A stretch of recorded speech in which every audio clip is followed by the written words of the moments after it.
السلام علیکم، آپ دیکھ رہے ہیں معلومات کی دنیا اور میں ہوں کامران۔ آج میں آپ کو بتاؤں گا حضرت مسلم کی شہادت کے بارے میں۔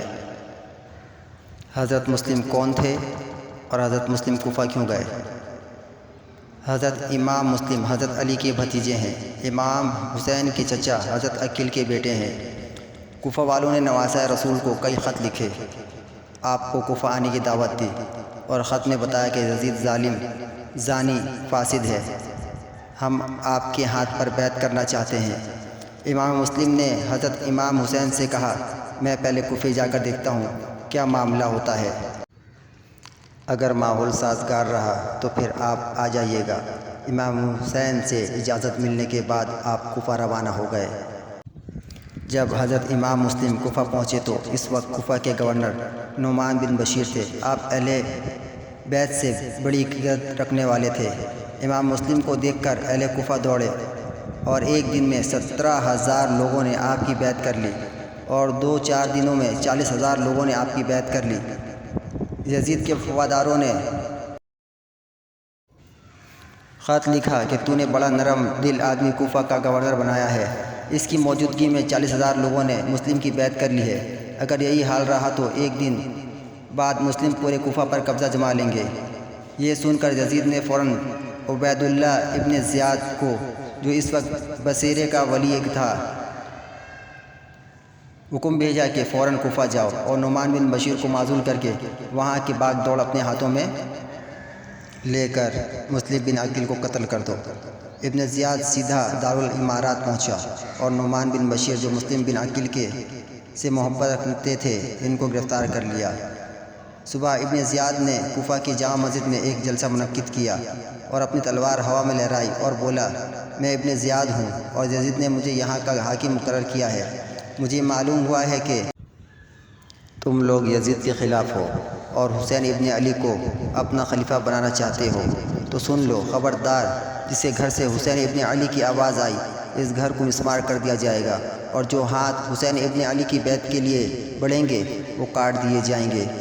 آج شام تک مسلم بن عقیل کو میرے حوالے کر دو، ورنہ کوفہ میں قیامت برپا کر دی جائے گی۔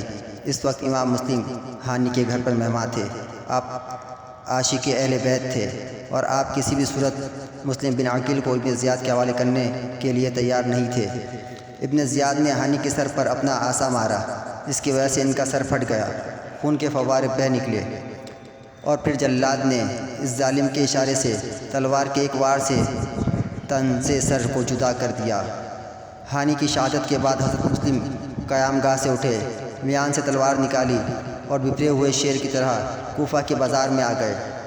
رات کی تنہائی میں مسلم بن عقیل کو کوئی پناہ دینے والا نہیں، لوگوں نے دروازے بند کر لیے، کہیں آپ کا ساتھ دینے کی وجہ سے ہم یزید کے ظلم کے گرفت میں نہ آ جائیں۔ جب مسلم بالکل تنہا رہ گئے، ہر طرف مایوس اور نا امیدی ہو کر بھوکے پیاسے تھے، ایک طرف کو چل دیے۔ ایک بوڑھی عورت جس کا نام طوعا تھا، اپنے مکان کے دروازے پر سہمی ہوئی کھڑی تھی۔ حضرت مسلم نے فرمایا، مائی، پیاسا ہوں، 2 گھونٹ پانی پلا دے، قیامت کے دن حوض کوثر کا جام پلاؤں گا۔ طوعا نے پوچھا، آپ کون ہیں؟ فرمایا، میں نواسۂ رسول مسلم بن عقیل ہوں۔ طوعا نے نام سنا تو قربان ہو گئی، گھر لے گئی، خدمت میں لگ گئی۔ طوعا کا لڑکا ابن زیاد سے انعام پانے کا خواہشمند تھا۔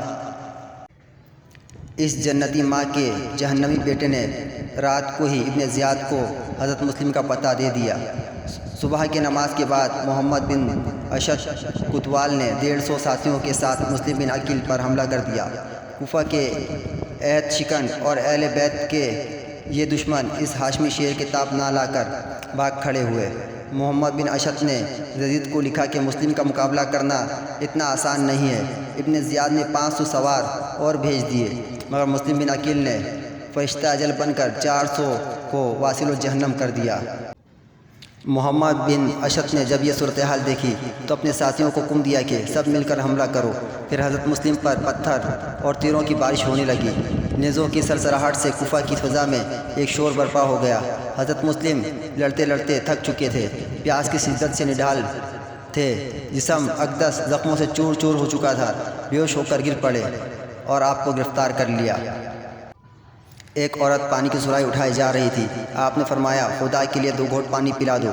حضرت مسلم نے پانی پینے کے لیے پیالہ ہونٹوں سے لگایا تو ایک ظالم نے تلوار ماری جس سے اوپر کا ہونٹ کٹ گیا اور پانی کا پیالہ خون سے بھر گیا۔ پھر ابن زیاد کا دربار تھا اور ہاشمی خاندان کا زخمی شیرازہ۔ ابن زیاد نے مسلم کو دیکھا تو بھڑک اٹھا اور کڑک کر بولا، مسلم ابھی بھی خلیفہ مانتے ہو کہ نہیں؟ حضرت مسلم نے کہا نہیں۔ ابن زیاد کیوں؟ اس لیے کہ وہ فاجر اور فاسق ہے، زانی ہے، شرابی ہے، دنیا کا کتا ہے اور دین کا دشمن۔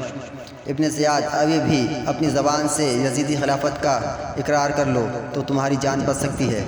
حضرت مسلم فرمایا قرآن پاک کی تلاوت کرنے والی زبان یزید کے خلافت کا اقرار نہیں کر سکتی۔ ابن زیاد میں جانتا ہوں کہ میرا آخری وقت ہے، وہ دیکھ میرا نانا مصطفیٰ اور دادا علی حوض کوثر کا پیالہ لیے مجھے بلا رہے ہیں۔ ابن زیاد نے حکم دیا کہ مسلم کو چھت پر لے آ کر اس کی گردن کاٹ دی جائے۔ ظالم چھت پر لے گئے اور ہاشمی جوان کی زلفوں کو پکڑ کر تلوار ماری۔ سر اس ظالم کے ہاتھ میں رہا اور دھڑ فرش پر آ گرا۔ انا للہ و انا الیہ راجعون۔ ابن زیاد خوش ہو گیا۔ یزیدی کتے مسکرا دیے مگر فرشتے چیخ اٹھے، حوریں چلا اٹھی اور خود روحیں فطرت تڑپ گئی۔ شاعر کہتا ہے، ہری ہے شاخ تمنا ابھی جلی تو نہیں، ہری ہے شاخ تمنا ابھی جلی تو نہیں، عشق کی آگ ہے دل میں ابھی بجھی تو نہیں، جفا کی تیغ سے گردن وفا شعاروں کی، جفا کی تیغ سے گردن وفا شعاروں کی، کٹی ہے برسر میدان مگر جھکی تو نہیں، کٹی ہے برسر میدان مگر جھکی تو نہیں۔ آپ دیکھ رہے ہیں معلومات کی دنیا اور میں ہوں کامران۔ مزید معلوماتی ویڈیو دیکھنے کے لیے ہمارے چینل کو سبسکرائب کریں۔